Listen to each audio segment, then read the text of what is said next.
మీకు ఏది అన్నం పెడుతుందో దానిని దైవంగా భావించండి. మీకు ఏది నీడనిస్తుందో దానిని కోవెలుగా భావించండి. మీకు ఏది మంచిని చేస్తుందో దానిని నిరంతరం స్మరణ చేయండి. మీరు అడుగు వేయకుండా అద్భుతాలు జరుగుతాయని ఆశపడకండి. అలుపు లేకుండా పోరాడితేనే అనుకున్నది చేయగలరని మర్చిపోకండి. మీకంటే లేని వారిని చూసి ఎగతాళిగా నవ్వుకోకండి. ఉన్నవారిని చూసి కుళ్ళుతో ఏడవకండి. ఎవరితోనూ ఏ విషయంలోనూ పోల్చుకోకండి. కుదిరితే కావలసినంత సంపాదించుకోండి, లేకుంటే ఉన్నదానితో సంతోషంగా బ్రతకడం అలవాటు చేసుకోండి. గ్యారంటీ వారంటీ లేని లైఫ్ని పనికిమాలిన విషయాల గురించి బాధపడుతూ వేస్ట్ చేసుకోకండి. మీ పిల్లలకు సంపదను పెంచడం కాదు, సభ్యత సంస్కారాలను పంచండి. ఈ సొసైటీ దృష్టిలో మంచి చెప్పినవాడు ఎప్పుడూ చెడ్డవాడే, చెడు చెప్పినవాడు ఎప్పుడూ మంచివాడే. ఎలాగంటే కాటు వేసే పాములకే పాలు పోస్తారు, కానీ మనకు నీడనిచ్చే చెట్టుకు మాత్రం కనీసం మంచినీళ్ళు కూడా పోయరు. మన దగ్గర లేని వాటిపై అత్యాశ, మన దగ్గర ఉన్న వాటిపై నిర్లక్ష్యం రెండూ ప్రమాదమే. జీవితం అసంతృప్తిగా సాగడానికి ఇవే ప్రధాన కారణాలు. అద్దె కట్టేటప్పుడు సొంతింటి విలువ, ఆకలేసినప్పుడు అన్నం విలువ, ఉద్యోగం లేనప్పుడు డబ్బు విలువ, విడిపోయినప్పుడు ప్రేమ విలువ, దూరమైనప్పుడు మనిషి విలువ, జాగ్రత్త లేనప్పుడు జీవితం విలువ తెలుస్తుంది. ప్రతిదాని విలువ టైం వచ్చినప్పుడే తెలుస్తుంది. ఫ్రీగా దొరికే ఆక్సిజన్ని కూడా హాస్పిటల్లో ఖరీదుకే అమ్ముతారు. ఈ సమాజంలో మనస్ఫూర్తిగా మాట్లాడే వారి కంటే మనసుకు ముసుగు వేసుకొని మాట్లాడే వాళ్ళే ఎక్కువ.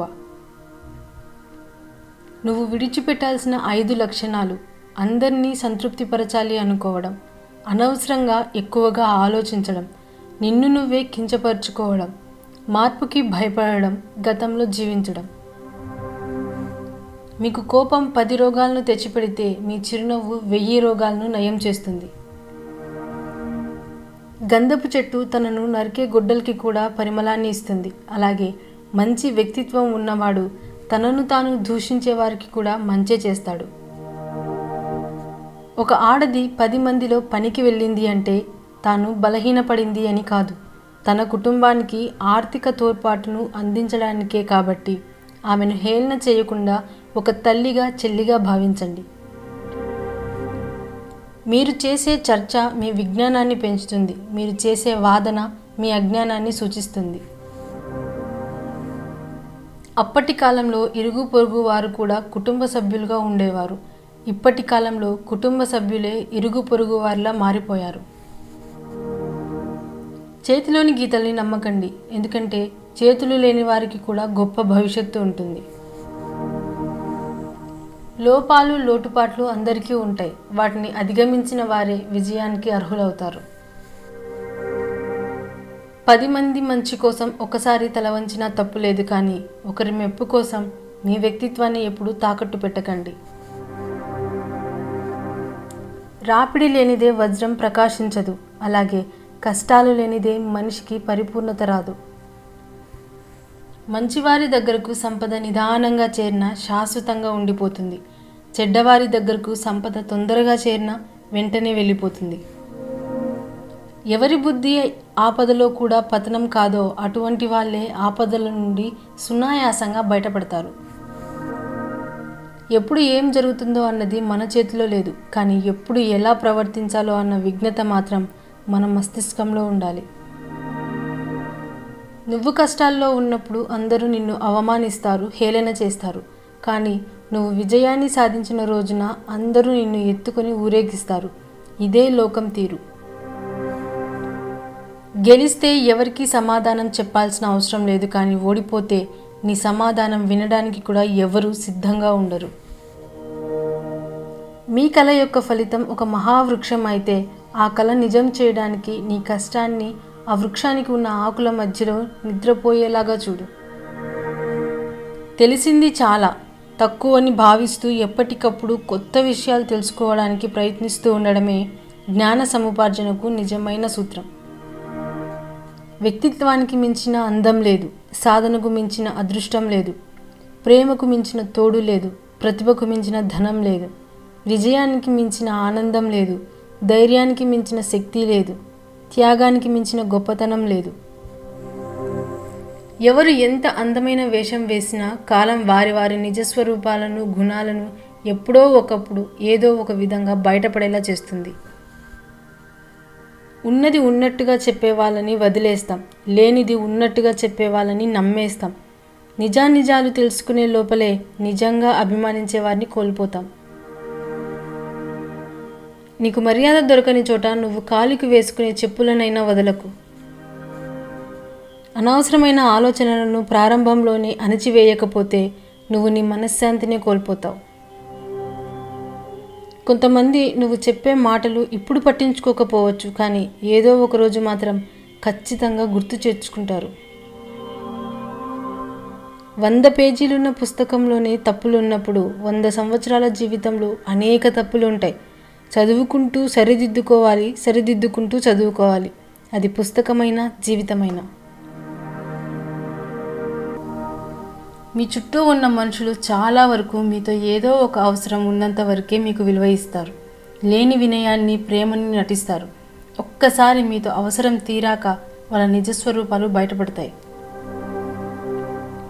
మంచి వెనుక ఎవడు పరిగెత్తడు, చెడు వెనుక అందరూ పరిగెడతారు. ఉదాహరణకి మద్యం అమ్మేవాడు ఎక్కడికి వెళ్ళడు, కానీ పాలు అమ్ముకునేవాడు కొనేవాళ్ళు ఎక్కడుంటే అక్కడికి వెళ్తాడు. వాల్యూ లేని మనుషులకి ఎంత వాల్యూ ఇచ్చినా చివరకు మన వాల్యూనే పోతుంది. కొన్ని కోల్పోవడానికి క్షణాలు చాలు, కానీ వాటి నుండి కోలుకోవడానికి మాత్రం కొన్ని యుగాలు కూడా సరిపోవు. డబ్బులు ఉన్నన్ని రోజులు కొంతమందికి కళ్ళు నెత్తి మీదనే ఉంటాయి. అప్పుడు మనం వాళ్ళ కళ్ళకి కనిపించం కూడా. నువ్వంటే ఇష్టం ఉన్న వారిని అశ్రద్ధగా, చులకనగా చూడకు. ఎందుకంటే ఎప్పుడో ఒకరోజు తెలుస్తుంది ఉన్న వజ్రాన్ని వదిలేసి రంగురాళ్ళ కోసం వెతుకుతున్నావు అని. కష్టం ఎలా బ్రతకాలో నేర్పిస్తుంది, నష్టం ఎవరిని నమ్మాలో నేర్పిస్తుంది. రాయిని ఎంత సానబెట్టినప్పటికీ వజ్రం కాలేకపోవచ్చు, కానీ ఆ వజ్రాన్ని ఆ రాళ్ళతో నిర్మించిన గదిలోనే దాయగలం. ఇక్కడే దేని వాల్యూ దానిదే. మీ నవ్వు వెనుక ఉన్న బాధని, మీ మౌనం వెనుక ఉన్న అర్థాన్ని, మీ కోపం వెనుక ఉన్న ప్రేమను ఎవరైతే గుర్తిస్తారో వారే మీకు నిజమైన స్నేహితులు. నీకు మంచితనం ఉండడం మంచిదే, కానీ అతి మంచితనంతో ఆలోచించకుండా చేసే సహాయం నీ మీద ఖచ్చితంగా మోయలేని భారాన్ని మోపుతుంది. కాబట్టి సహాయం చేసేటప్పుడు ఆలోచించి సహాయం చేయి. శ్రమ అనేది నీ ఆయుధమైతే విజయం నీకు బానిస అవుతుంది. ప్రతి అడ్డమైన వాళ్ళతో నమ్మకంగా ఉండాల్సిన అవసరం లేదు. నిన్ను నమ్ముకున్న వారితో నువ్వు నమ్మకంగా ఉంటే చాలు. పక్కవాడు ఏడుస్తుంటే ఆనందించకండి, ఎందుకంటే మీకు ఎందులోనైతే ఆనందం దొరుకుతుందో దానిని దేవుడు మీకు ప్రసాదిస్తాడు. రోల్డ్ గోల్డ్ నగలు కొత్తలో బాగానే మెరుస్తాయి, కానీ రోజులు గడిచే కొద్దీ అసలు రంగు బయటపడుతుంది. అలాగే కొందరు వ్యక్తులు కొత్తలో బాగానే మాట్లాడతారు, కానీ కొన్ని రోజుల తర్వాత వాళ్ళ అసలు రంగు బయటపడుతుంది. మంచి వాళ్ళను దూరం చేసుకుంటే చివరికి ముంచే వాళ్ళే దొరుకుతారు. తెలిసింది చాలా తక్కువ అని భావిస్తూ ఎప్పటికప్పుడు కొత్త విషయాలను తెలుసుకోవడానికి ప్రయత్నిస్తూ ఉండడమే జ్ఞాన సముపార్జనకు నిజమైన సూత్రం. లైఫ్లో ఎలాంటిది అంటే అర్థం కాని వయసులో ఆనందాన్ని ఇస్తుంది, అన్నీ అర్థమయ్యే వయసులో కన్నీళ్ళని తెప్పిస్తుంది. మీరు ఇష్టపడినా పడకపోయినా మీ జీవితంలో ఇప్పుడున్న పరిస్థితిని మీరు అనుభవించి తీరవలసిందే. అది ఆనందమైన లేదా విషాదమైన. ఎక్కువ వినండి, తక్కువ మాట్లాడండి, కానీ మనం ఎక్కువగా మాట్లాడి తక్కువగా వింటాం.